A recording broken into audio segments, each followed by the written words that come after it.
What is up, guys? SheepInSheepSkin here, and today you do not want to miss a single part of this video. Why?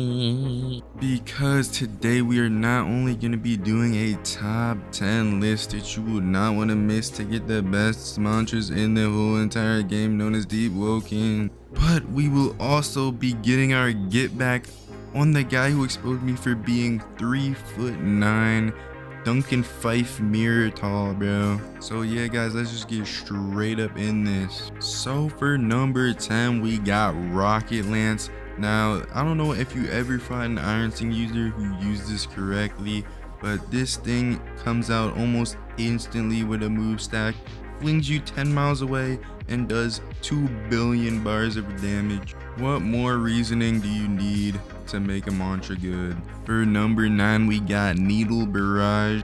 These things come out almost instantly, fly directly to you, apply rods, and do a lot of posture damage simultaneously all at once. And then you get locked up, and then you get iron hugged and flung away for 2 billion bars of damage after that. So yeah, that's my number 9. Sometimes I wonder if the testers were having a nice slumber on the evening that this was made, because this 0-star mantra just made it into my top 10 list. But yeah, for number 8, we got Champions World Throw.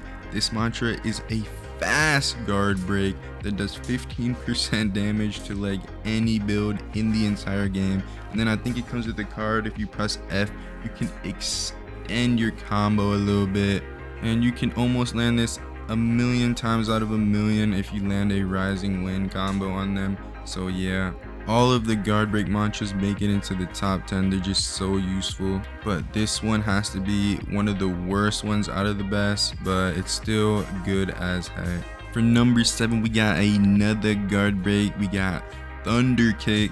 Now this one in the Gale Champions World Throw can be like interchangeable, but they're both really good and they make it onto my top 10. But with this, it's pretty much the same thing. You can land a combo with Rising Thunder with this. It's a guard break that you can instantly act after it too, so yeah, that's a special part about it. And Thunder is just a pretty solid zoning attunement, so yeah. Now for number 6, this is kind of biased, but we got Ice Eruption. The reason this is so high is because after you land an M1, the enemy cannot move, and you can basically land an eruption for free and then extend your combo off of it like this in the video right there, and just do whatever you want, like free damage. Ice Eruption itself does damage, and then you can combo after it. It's just insane. This list might be a little bit off of, I might have missed like a super overpowered one, but I'm trying not to do like support mantras or oath mantras.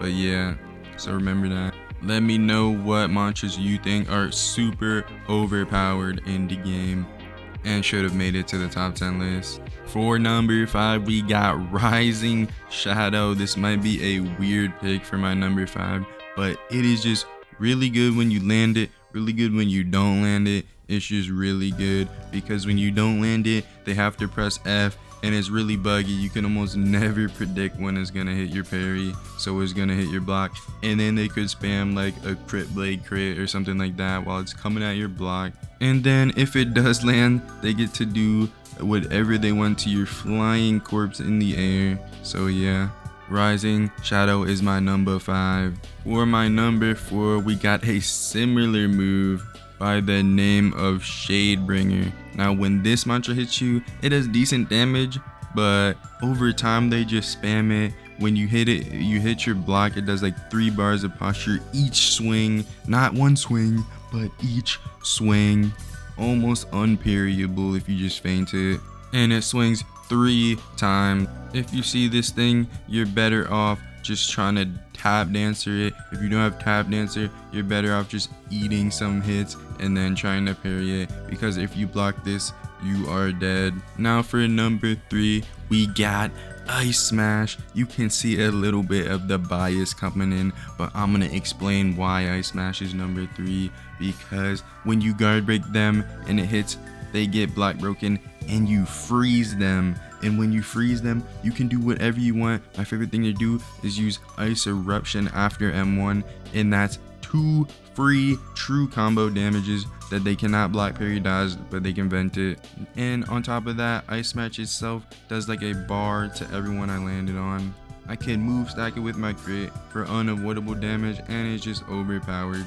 For number 2 itself, we got ice cubes. No, I didn't forget ice cubes. You cast this thing and the enemy is just cowering because it's infinite pressure, does posture damage, buggy when it comes out. When it does land, it does a lot of damage, and yeah, when you miss it, it flies back and hits them in the back of their head. It gives you a lot of bloodless. Like, there is absolutely nothing wrong about this mantra at all. You can even move stack it with like no animation or sound. So yeah, now for some honorable mentions before I get on to number 1, because I forgot ice spikes. So we're gonna do ice spikes and ice fissure. Now this is hit or miss because contractors and prediction spammers can just get free damage back onto you from ice spikes and fissure, but it is pretty good for stopping the pressure of the other attunements. So I would say ice spikes and ice fissure for some honorable mentions. Let me know if there's other ones, because I didn't look at every single little one and stuff. So yeah, remember, I'm not including oath and support. So yeah, but for number 1, we got prediction. Yes, I just said the prediction spammers, but this thing isn't like the other counters where it's a cooldown before, like a little start lag before you use it. This thing is like instant, almost like a parry, and it's just free damage. So yeah, I think I used this before. Let me know if they change it to where it's like longer to cast it, but I'm pretty sure it's instant and it's just free damage if you land it. If you land it on a multi-hit move, it's even more free damage, and they can't, like, I think they can vent it. Let me know if they can vent it too, but if they vent it, hey man, it's probably too late. They already ate it. And then it just comes right back off cooldown and you take free unavoidable damage again. So yeah, now that is my top 10 list. If you want to watch me get my get back on Tanner, that guy who exposed me for being 3 foot IRL Duncan Thief Mirror, then yeah, pay attention to this juicy 1v1. You guys should go check him out too. He is pretty cool. And yeah, peace out.